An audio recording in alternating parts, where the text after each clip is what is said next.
ராஜபாளையத்தில் பிறந்த இனிப்பு உலகின் சக்கரவர்த்தி.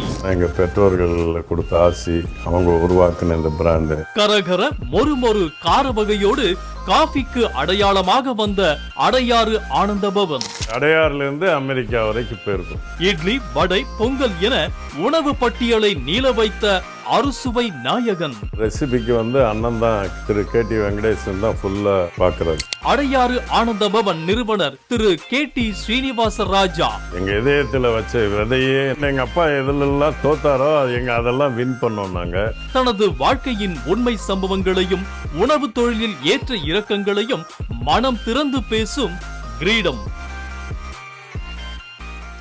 சார், நம்ம கிரீடம் நிகழ்ச்சியில் அடுத்து பார்க்க போகிற செக்மெண்ட் பிக்கப் பிக்சர் அப்படின்னு சொல்லியிருந்தேன்.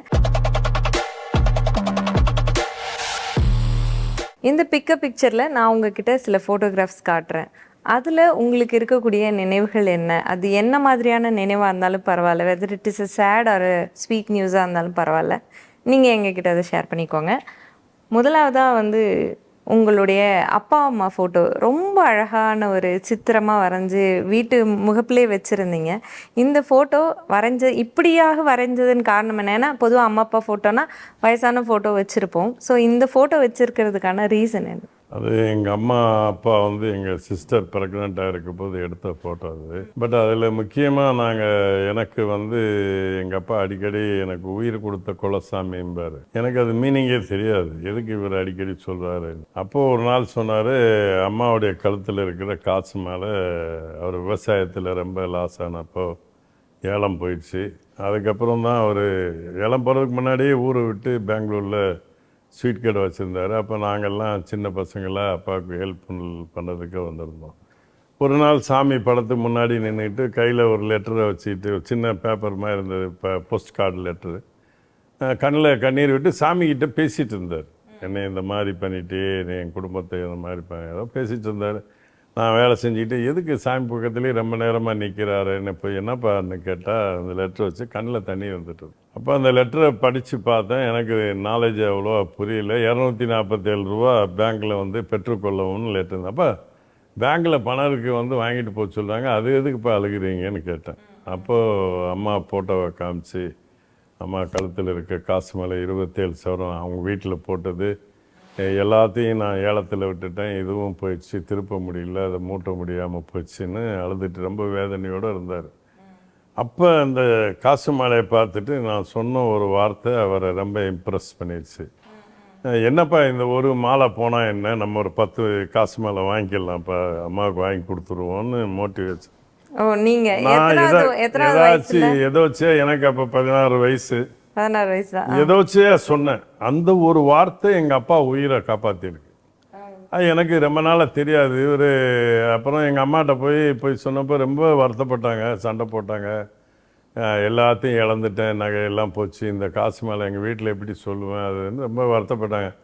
எங்கள் அம்மாட்ட சொன்னது, இந்த ஒரு மாலை போனால் என்ன, 10 காசு மேலே நம்ம வாங்கலாம், இதுக்காக அப்பாவை சிரமப்படுத்தாதுன்னு சொல்லி அப்போ சமாதானம் பண்ணது. பட் ரொம்ப நாள் கழிச்சு தான் தெரிஞ்சது, அந்த அன்னைக்கு நான் சொன்ன வார்த்தை தான் என் குடும்பத்தை காப்பாற்றிருக்கேன்.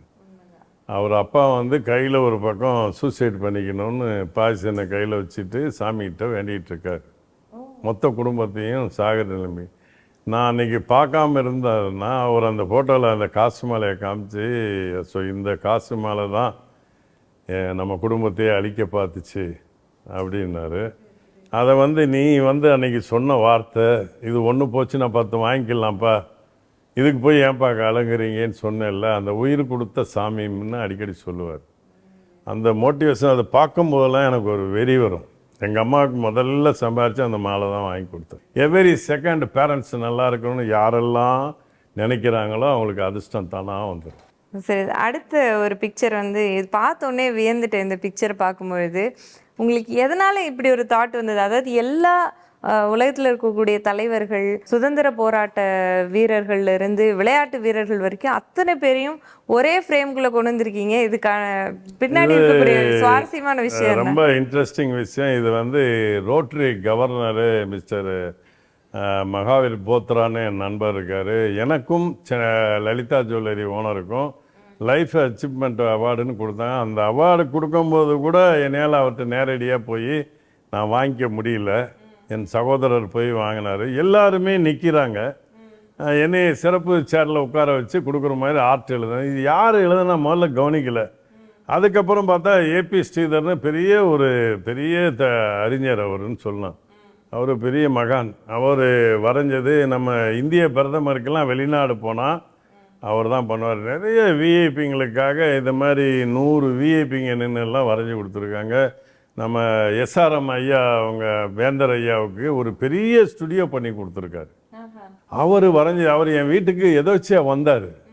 இது எனக்கு வரைஞ்சதே அவர் தான் தெரியாது எனக்கு. அவர் டக்குன்னு அவங்க ஒய்ஃபு அவர் வந்தப்போ இதை பார்த்தோன்னு இது ஆமாம் அவங்களுக்கு கொடுத்தாங்களே நானே மறந்துட்டேன்னார். அவர் தான் அப்புறம் தான் பார்த்தா அவருடைய கையெழுத்து ஓரமாக இருந்தது. நான் அதை கூட பார்க்காமலே அவ்வளோ நாள் இருந்திருக்கேன்.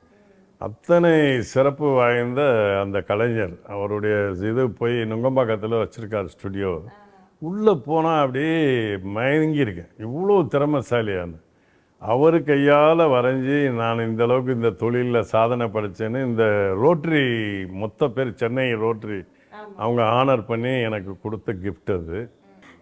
அடுத்ததாக நம்ம பார்க்கவிருக்கக்கூடிய பிக்சர் வந்து நீங்களும் உங்களுடைய அண்ணனும் சகோதரரும் அந்த ஃபோட்டோவிலேயே அந்த அப்பா அம்மா அந்த கோயில் மாதிரி இருக்கிறது. நான் இந்த சமுதாயத்துக்கு ஏதாவது ஒன்று சொல்லணுங்கிறதுக்காக இப்போ நாங்கள் 2 பேர் கூடி வாழ்ந்தால் கோடி நன்மைன்னு ஒரே பிஸ்னஸ்ஸு ஒன்றா இருக்கும். முதல்ல அப்பா தனித்தனியாக தான் 2 பேரும் கடை கொடுத்தாங்க. அதுக்கப்புறம் 92ல் நாங்கள் ஒன்றானோம். நம்ம இனி கடைசி வரைக்கும் ஒன்றாவே இருக்கணும்னு 2 பேரும் பேசிக்கிட்டோம். அதே மாதிரி ஒன்றாவே இருக்கோம்.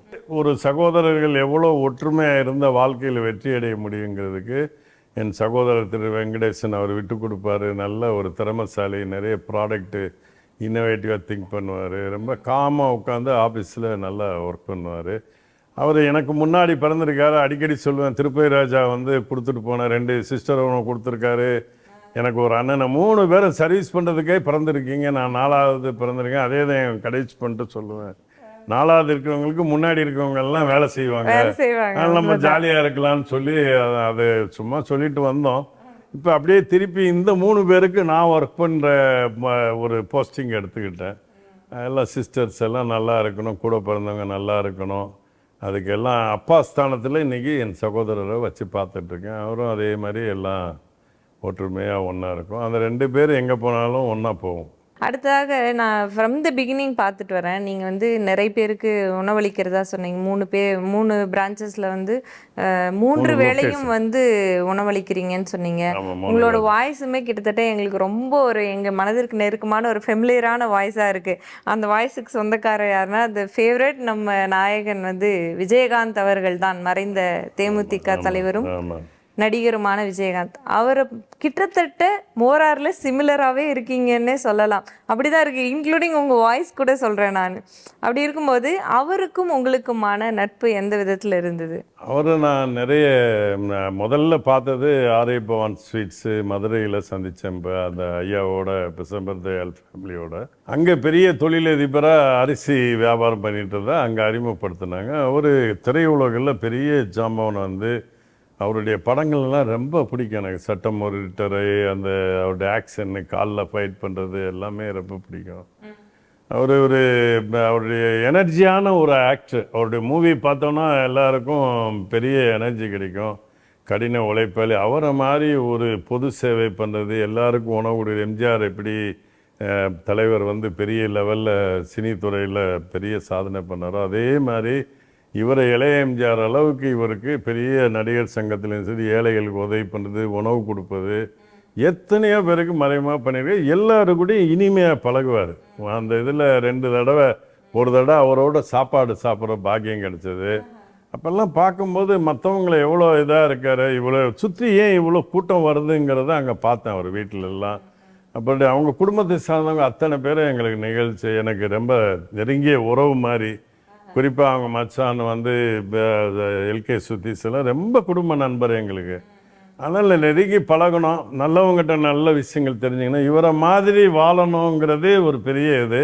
அவரோட சேர்ந்து பழகணும் வாழ்ந்தோங்கிறது பெரிய இது. விஜயகாந்த் சார் வந்து அவர் அவதார புருஷன்னே சொல்லலாம்.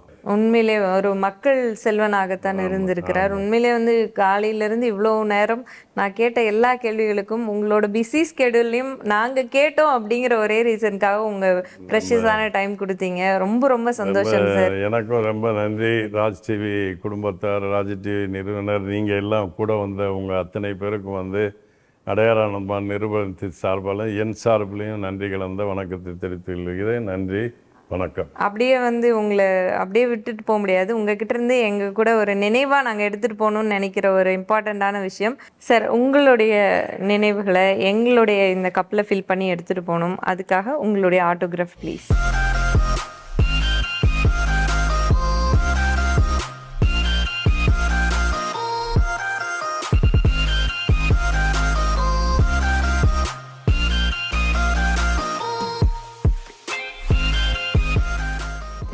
Thank you so much, sir. Thank you so much. Best wishes, long live with the honorable person, திரு சீனிவாச ராஜா சாரோட சிக்னேச்சரோட நம்மளுக்கு கிடச்சிருக்கு. சார், என்றைக்குமே எங்கள் மனசில் நிற்கிற மாதிரி ஒரு மெமரபிள் கிஃப்ட்டை எங்களுக்கு கொடுத்துருக்கீங்க உங்கள் சிக்னேச்சர் போட்டு. ஒன்ஸ் அகெயின் எங்களுடைய ராஜ் குடும்பம் சார்பாக மனமார்ந்த நன்றிகள் சார். தேங்க்யூ, ரொம்ப நன்றி. நேர்களே, மற்றும் ஒரு சிறந்த பேராளுமையோட இதே கிரீடம் நிகழ்ச்சியில் உங்களை வந்து சந்திக்கிறேன். அதுவரை உங்களிடமிருந்து விடைபெறுவது உங்களின் நானாகிய ஜெயஸ்ரீ. உங்கள் ராஜ் நியூஸ் தொலைக்காட்சியில்